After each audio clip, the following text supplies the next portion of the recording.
gitu. Jadi kita menjadikan diri kita itu gambaran sebagaimana seperti Fatimah, sebagaimana kepada istri-istri para sahabat, bagaimana kepada istrinya Fir'aun. Nah, kayak gitu. Ya. Mau kasih 17 guys. Ya. Jadi maknanya seperti itu.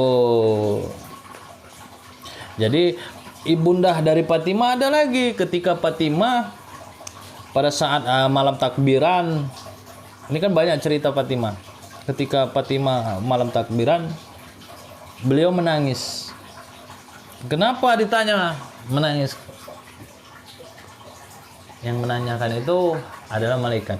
Kalau nggak salah sih ya, karena cerita-cerita ini pernah saya dengar dulunya. Katanya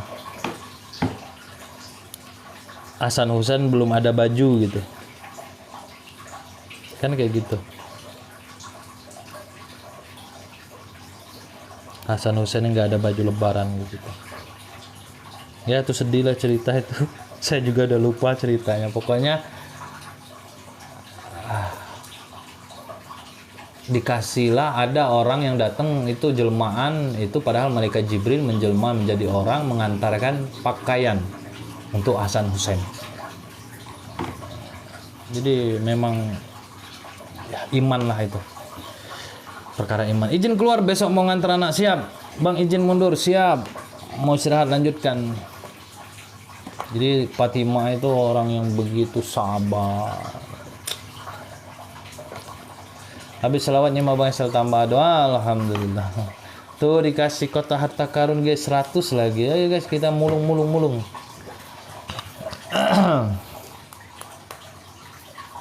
Jadi Hasan Husain nanya, Bu nanti nanti kita akan beli bajunya nanti. Bajunya di mana Bu katanya? Masih di tukang jahit gitu katanya. Padahal ya mana ada gitu. Tapi dia menyenangkan hati anaknya sehingga dikabulkan oleh Allah melalui malaikat Jibril, antarkan bajunya, lalu didatangkanlah malaikat Jibril menjelma jadi tukang jahit dan mengantarkan baju tersebut gitu. Besok saya juga ngantar sekolah. Jadi kalau kita belajar dari situ, percayakan semua kepada Allah. Kalau kita mau, sehingga ada orang mau butuh bantuan sama kita, walaupun lagi nggak ada, bukan berarti untuk menjolimi diri, tapi kita katakan insya Allah ada. Tapi niat kita percayakan kepada Allah, maka kata Allah kalau engkau tidak ragu atas kebesaranku, maka saya akan beri. Tapi kalau kita ragu, ya Allah ragu pula untuk memberi gitu. Assalamualaikum Bang, maaf baru hadir. Masya Allah, izin keluar mau sana. Siap, lanjut. Waduh, dikasih harta karun lagi guys. Banyak banget nih 3 harta karun kita nih guys. Jangan banyak-banyak guys. Bang doa untuk pergi nuntut ilmu.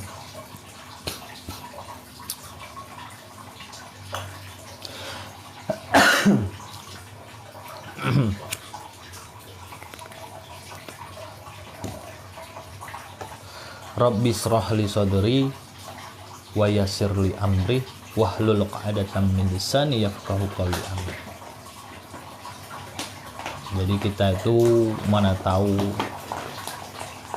ketika lidah kita berat, insya Allah Allah akan lancarkan. Ketika kita susah untuk mengingat, insya Allah Allah akan ingatkan.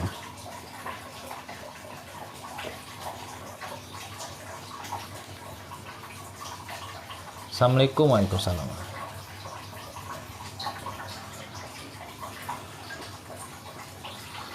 Hadirmu tempat berlindungku dari kejahatan syahwatku. Tuhanku merestui itu, dijadikan engkau istriku, engkaulah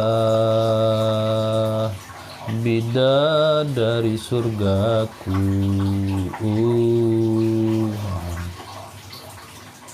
Bang, terima kasih atas nasihatnya. Sekarang jauh lebih baik, kepikiran lagi spiritual itu. Alhamdulillah. Harus terus jadi seperti orang baik. Sejatinya diri kita itu memanusiakan makhluk, memahlukkan manusia. Manusia. Jadi makhluk Allah kita kita makhluknya banyak, bukan manusia saja, hewan, tapi manusia memahlukkan makhluk. Pokoknya makhluk itu harus tahu tuh, manusia, hewan gitu. Jangan manusia di hewan kan, hewan di manusia kan. Punya kucing, wah sayang banget, cinta banget, kucingnya ditabrak oleh orang itu dibilangnya hewan. Kamu kurang ngajar ya, nggak ada otak kau.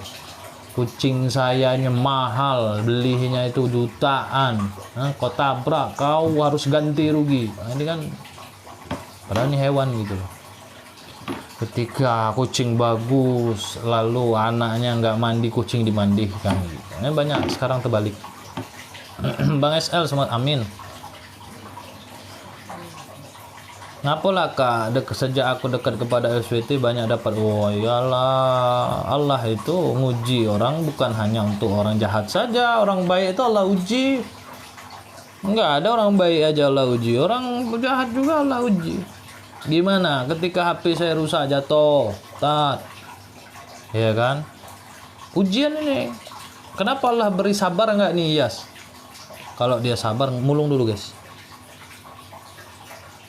1, 2, 3, oke, dapat 1, terus dapat lagi berapa? Dapat lagi 1, oke, dapat lagi 1, 3 ya. Oh ini masih 7, 6, 5, 4, 3, 2, 1. Dapat lagi 3, jadi 6 guys. Masya Allah, makasih ya. Lalu HP saya rusak, kata Allah, sabar nggak dia? Dan Allah juga sedang menguji orang yang berdoa tadi. Ketika dia berdoa, ya Allah, konter saya sepi, ya Allah. Dari HP kita tadi datang situ kan memberi rezeki sama si tukang konter. Pada saat konter itu berdoa lagi susah, ketika ramai itu Allah uji, ingat nggak dia sama aku? Nah, ujian Allah untuk kita, sabar nggak dia sama aku, uji ini. Nah, ini mana yang kayak gitu. Terus ketika saya sabar, ya alhamdulillah kata Allah, saya uji lagi kamu.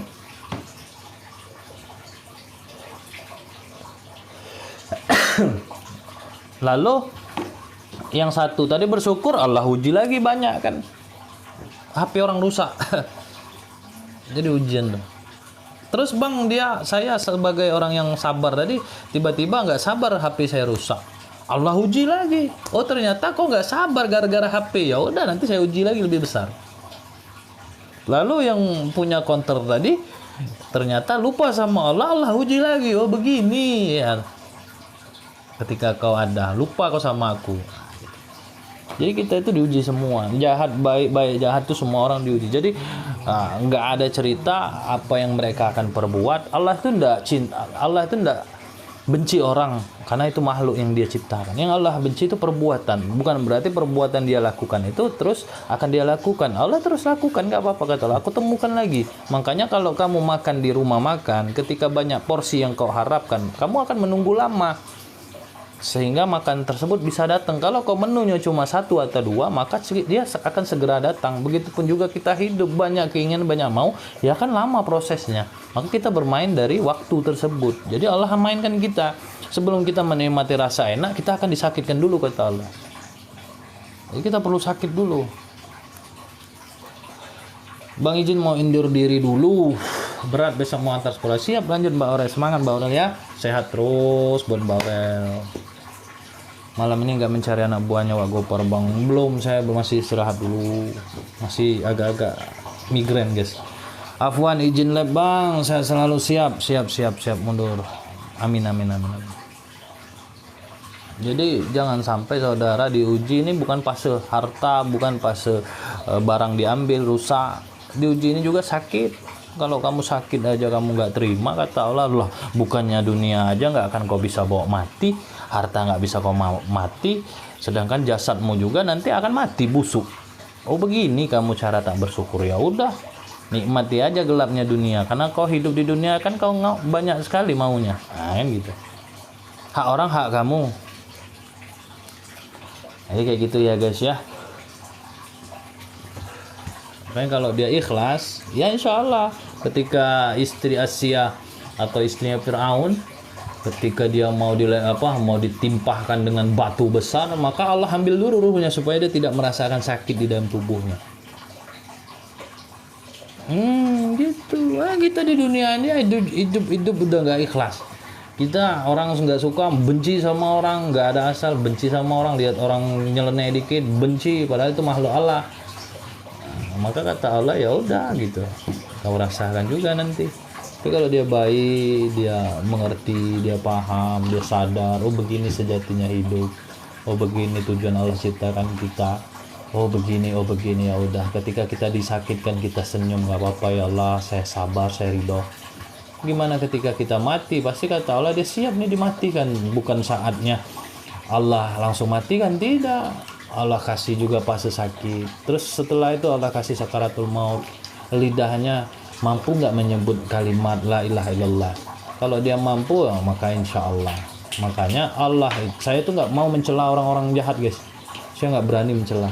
Karena Allah saja menunggu dia tobat. Walaupun sampai akhir hayatnya aja itu Allah masih menunggu dia tobat.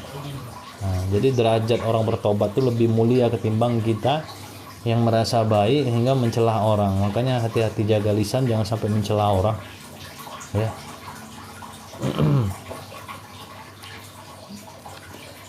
Assalamualaikum warahmatullahi wabarakatuh.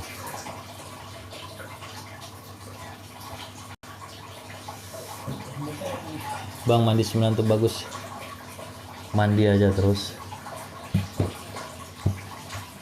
Mandi 9.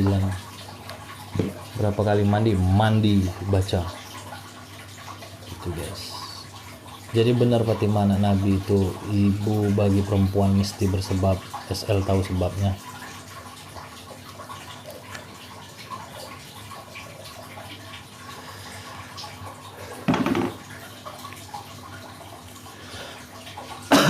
Jadi kalau kita larinya ke Fatimah, itu larinya ke ilmu. Jadi kalau kita larinya ke Rasulullah, Rasulullah itu sebagai ibu bagi kita. Terus bapaknya siapa? Bapaknya Allah. Allah ciptakan dunia itu karena ada Rasulullah.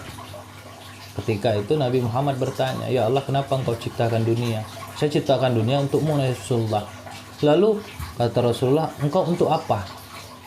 Atau ketika itu Allah bertanya, ya Rasulullah, saya sudah menciptakan bumi atau dunia untukmu, lalu saya untuk siapa?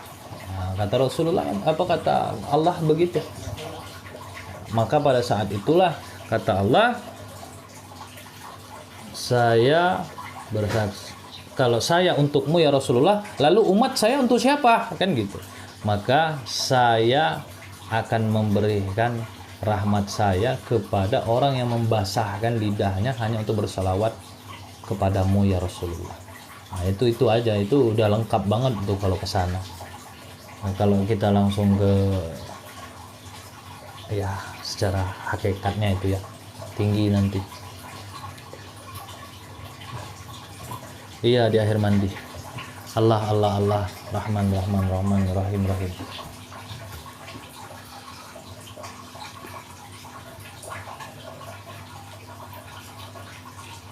Di kita itu harus bisa tahu.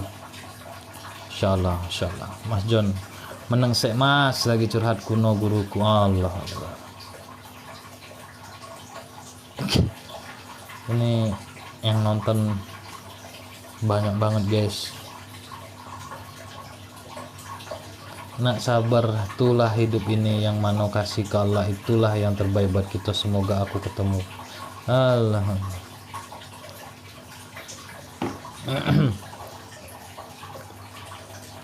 Guys, Rasulullah itu kalau dia berjalan di siang hari itu awan menggiringinya itu. Rasulullah nih berjalan, awan itu menggiringinya itu. Jadi dia terhalang dari sinar matahari. Bukan berarti Rasulullah takut hitam, bukan berarti Rasulullah itu manja, bukan. Kalau seandainya ketika itu Rasulullah ditanya para sahabat, kenapa ya Rasulullah awan mengikutimu ketika engkau berjalan di terik matahari? Kata Nabi Muhammad, demi Allah, ketika itu matahari langsung tanpa ada batas awan menyinariku, maka matahari tersebut hancur karena kalah sinarnya. atau karena kalah cahayanya. Nah, jadi itulah maknanya ketika Nabi Adam melihat ya ada nama di samping Allah, nama Muhammad. Jadi kalau kita kaji dalam itu guys. Jadi jangan bahas di sini, takutnya saya nanti makin aneh, takutnya nanti ketika saya menggunakan akal, yang menonton tadi orang yang ahli secara syariat, mereka mengatakan saya apaan sih ini orang gitu. Kita nggak tahu 40 yang nonton ini. Tidak sepenuhnya orang-orang yang mengerti semua bidang. Ada juga paham secara syariat, tidak mengerti secara hakikat. Ada yang paham hakikat tidak berdasarkan syariat. Maka saya menjelaskan berdasarkan syariat juga, walaupun dengan perkataan yang termasuk awam, yang saya katakan agar orang awam mudah memahami. Kalau saya jelaskan secara syariatnya, hadisnya begini begitu, saya bukan ahli di situnya ya, begitu ya.